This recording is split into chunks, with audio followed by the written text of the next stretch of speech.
Manipur leiriba regional party amatta oina punsinduna regional alliance semduna lakadouriba mikhalda national party thengnaminanaba regional party singda taksinba yaona warep taret Manipur Miyamgi Eehou Mamee na pangthokhiba Manipur Youth Assembly inglisingani kuntarukta loukhre Manipur Miyamgi Eehou Mamee na sinduna Manipur First haiba hiramda Manipur Youth Assembly inglisingani kuntaruk Kanchipurda leiba Manipur University gi Department of Art Science ki Senate Hall da pangthokre ngasi naha kayana sarukyaduna pangthokhiba Youth Assembly aduga mari lenana Mamee gi convener oinam premdas na hai Manipur gi oirakliba situation asida haurakliba lamdam asigi naha singna tuminna laithokpa politics gi lapna leiba matam natre Manipur kanna banaha singi oiba punbagi kholaw man lawba matam oirakle haiduna ngasi gi mifamasi Mamee na pangthokpani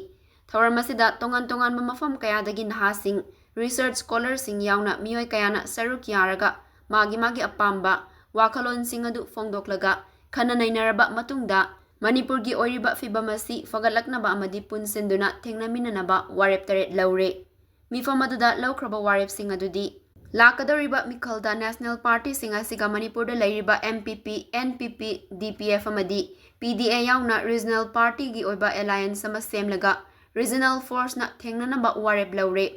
Masi thaba koina pangthoknaba regional party khudingmakta taksin lagani Manipur gi leiriba naha kaya ama lairik tamlurabasu ningba kaibagi tangka kamada lakle Manipur Staff Selection Commission MPSC yauna lengaki department gi thabak kaubada matam chana lawba amadi haidokpa ngamdabagi fibam lakle masigi chatnabi asi hongdok handuna ningthina job recruitment taunaba mari leinabada taksin gani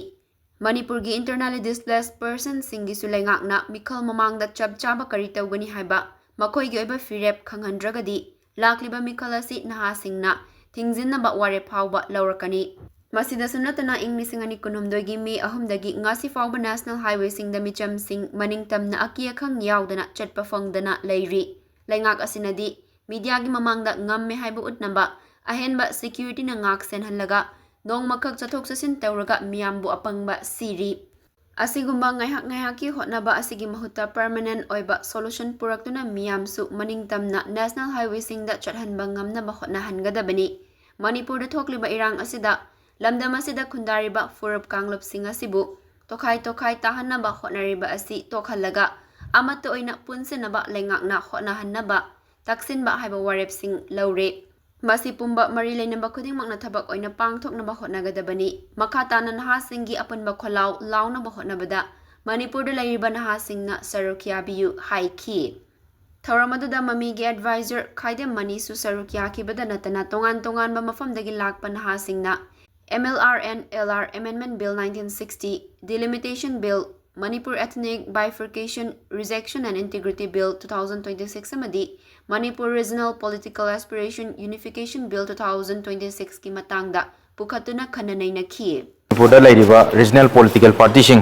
MPP NPF DPF amadi PDA na chingba leiriba regional political party asibu punjanduna yam maru oiba united oiba dugumba regional political alliance am khak semduna kogi lakadouriba mikhala sida apunba regional force ama khakka kogi leiriba national political party sing asiga thengnanaba gidamakta kogi Mamee na leiriba regional political party sing asida kogi apunba sigumba alliance am semnaba gidamakta thamsi Manipur Miyamgi Eehou Mamee haina khangnaba Mamee na sinduna pangthokhiba Manipur Youth Assembly 2026 asida kogi Mamee na yam maru oiba kogi lebak ki oiba warep khara loukhre haib tare ahanbada Mamee na haurangkanda kogi manipuri aduga akogi leiriba Manipur gi tongan ba kogi naha singda so kogi lairik tamurakanda hena ningba kaibagi akogi mawng amakhak naha singda su lakle haib tare haibadi Manipur da leiriba MPSC na chingba amadi Manipur Staff Selection Commission na chingba leiriba sing asi akogi mathau phajana tawdraba exam tawba ngamdraba emikat pithokpa ngamdraba maram sing aduna maram oina kada naha singda lairik tamuraga akogi hena akogi imung manungi amadi lebaki खरद वर्षु तौबंगम गदरा खलुबा सिंग अदु अखोगी निंगबा कायबना हेना हेलकले हाबा तारे मरम अदुना अखोगी लेरिबा सरकार नसु अखोगी नहा सिंगी दमक्ता Young कांदा अहेनबा job recruitment तौनबा अमदी लेरिबा commission सिंग असिबुसु मथौ फजना तहनबगी दमक्ता वारेप सिंग लौकी अमदी leiriba IDP sing asigi su moibu ijat amaga loinana akhoi resettlement gi amadi tongan tongan magi educate oba magi chap chaba compensation amakak akhoi leiriba lengangna athuba matamda lakliba mikhal sigi mamangda akhoi mayam gi damak tawde adabani khalaga tawbidragadi akhoi lakliba mikhal asi manipur gi narol sing asina akhoi thingjanbagi mong phawba lakpa yai habadu akhoi thamjari amadi national highway sing asida akhoi Manipuri oina irei cha moina khoi mayam sing asina khoi chatpa phangdaba adudagi pochai polam sing asiju puthok puchin da achauba problem am mayok nariba sing asi lairiba sarkar sina khoi media da blab tawba kitang natabida security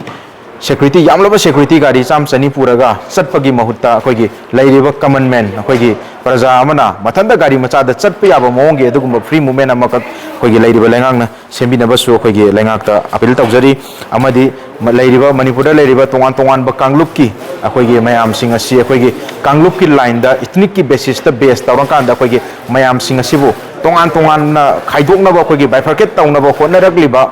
akhoi midyeng changlakliba sigum laba akhoi khusin thawrang tawrakliba sibusu leiriba lengangna atubo matamda asigum laba si yam midyeng changbiduna akhoi tongan ba leiriba kanglup sing akhoi leiriba maitai amadi leiriba tongan ba Kanglup ki miwai sing asibusu punsinduna akhoi apunba manipur gi wakalonda yumpham oiba dugumlaba collective identity amakak sagatpada akhoi sarkar gi makaidagi achoba thodang lobiu haiduna akhoi manipur gi naha singi mayam dagi akhoi appeal tawjari